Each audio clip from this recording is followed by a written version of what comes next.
Good morning po. Tatanong ko lang po, Doc, kung ano po yung gamot sa skin asthma ko po. Madalas na itong pangat mga 6 months na ho. Sige. Tanungin natin yan kay Dr. Sara Barba Cabudil. Doc? Ay, good morning sa'yo, Rex. Oo. Di baby kayo po yun, di ba, Sir Rex? 6 months ba? 6 Siya yung months. pasyente, di ba? 6 na buwan na daw. 6 na buwan na. Okay. Unang-una, sabihin natin yung skin asthma, hindi po yan treatable. Controllable lang. Anong ibig sabihin nun? Talagang predisposed po kayo, nakakalungkot, pero yan po ang klase ng genes na namanan nyo, no? So, pero ang brighter side of it would be instead na may bronchial asthma o yung hika, no? Na nahihirapang huminga, di ba? So, mas okay na rin na yun ang naging ang tawag nito, ang manifestation. Okay. But, like what I said, kaya hindi po yan nagagamot. Kinokontrol lang po. Tuwing lalabas, pwede po kayo magpapahid lang ng mga topical steroids. So, depende po kung saan po bang area. Kung kunyari, dun po, saang area po ba, Sir Rex? Sa braso at saka sa hidden area ho, sa hita ho. Sa braso po at saka... Sa hita ho, sa hidden area. Hita. Okay. So, kung ganyan po, sa mga extremities, hindi naman ganun kaninipis ang balat, pwede po kayong gumamit kahit mga beta-metasone, Kasi pag steroids, depende. Kung kunyari, yung iba, sa mga mas manipis na area, kunyari sa lieg, dapat dyan yung mga mas mahina, like mga hydrocortisone lang. So, sisiya naman, medyo mas makapalang balat natin dyan dahil yan ang na-expose sa araw, pwede po kayong gumamit ng mga beta-metasone, so mga 1 to 2 times a day. O kung talaga pong yung flare-up, grabe. Ngayon, pag hindi po pa rin makaya, kunyari nakakadalawang linggo na po kayo nagpapahid, pwede rin po kayong mag-start uminom ng mga antihistamine. Pwede po kayong uminom ng celestamine, okay, 1 tablet 3 times a day, kahit yung mga 3 to 5 days.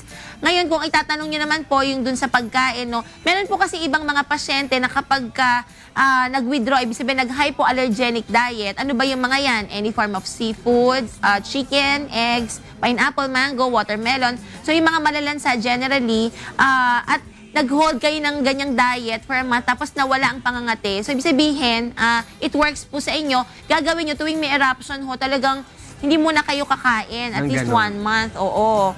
Pero kapag po, kunyari, kahit na nag-withdraw kayo ng ganyang diet at makati pa rin, well then, pwede na lang ituloy pa rin niya yung ganyang diet. Ang importante lang, wag rin niyang kamutin yung makati, no? Kasi kung may oral naman na siya at may pinapahid, makokontrol naman na po yung itchiness. Doc, ang tanong ko, is it just yung skin manifestation na yan, symptom lang yan, di ba? Hindi yan yung talagang main na sakit. Yeah. Kasi it's more of internal. Tama ba ako, Doc Bong? Yes, oo. Kamukha nga sabi ni Dr. Sara, pwede talagang yun, namana, lahi ninyo, no? So, it-runs in the blood. So, wala bang pwedeng i-inject dyan na para... May mga, yung mga injections na pantaas ng immunity natin para malabanan natin yung allergy na yan. Pero siguro, banggitin na rin natin, pwede kasi environmental. Baka naman doon sa area, prone siya sa mga environmental hazards like alikabok, yung sa trabaho niya, baka may mga chemical na pag nadikit sa kanya o even na amoy niya, pwede pagmula na kagad ng allergy niya. So, tingnan mo rin, Rex, kung ano yung mga probability na environmental factors yung nagkukos ng skin asthma mo. Healthy diet is talagang highly recommended, sabi nga ni Doc Sara.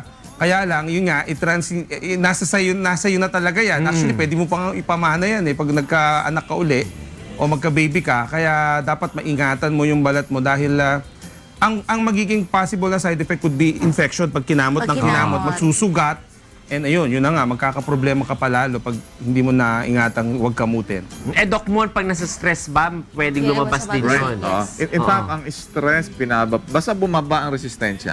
Stress, tapos bumaba ang resistensya. Lumilitaw yung mga allergies. Dating hindi lilitaw pag mas healthy ka. So, mga gaano katagal yung ano niyan, yung mga treatment? Parang forever and ever and ever na ba yan? Kasi it's very recurrent talaga. Like ako, I have one patient na mula high school, ganyan na siya. Tapos, every time mas-stress siya, lalabas. Okay? So, pag magkakamens, lumalabas. So, kalimitan nakikita ko siya mga every 2 to 3 months. Yan. So, ngayon, katulad dito, magta-travel siya. So, may sudden change in temperature kasi she's going to US this coming weekend. So, nagpakita na siya sa akin, kumuha na siya ng mga gamot para may pambaon siya dun sa bakasyon niya ng 1 buwan. Oh gosh.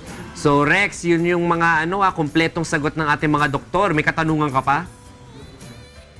Opo.